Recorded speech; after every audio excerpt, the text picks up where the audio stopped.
So now we're going to use the AI texture swap, and after opening it, we have a few different ways to get started. So the first one would be to use an image from the computer by clicking Browse Files, like this.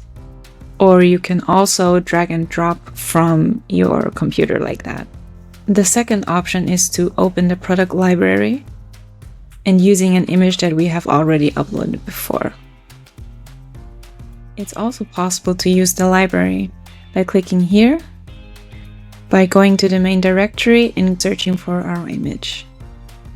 Here we can click the button Reuse and choose Open in AI Texture Swap.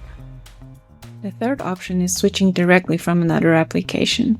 For example, if we are in the image chat or product placement app, we could simply go to this button on the side right here and open it in the AI texture swap. We use the product image of the chair and we also upload a texture.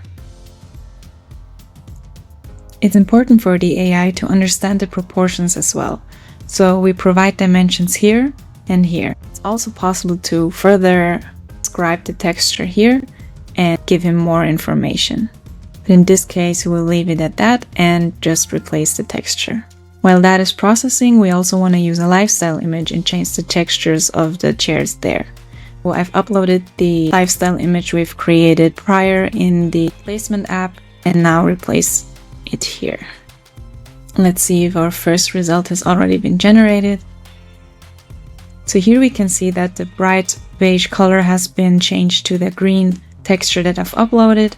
So to view it closer, we can open it there and also zoom in with the slider over here. And we can also use the compare button to get a comparison of the before and after. Here is our second result. And just like the image we've created before, we can view it here, zoom in, and also compare the before and after. And if we're happy with the results, we can just download it here, choose the format, and download it in either 2 or 4K. And that's how easy it is to replace materials and colors on product images using the AI texture swap tool.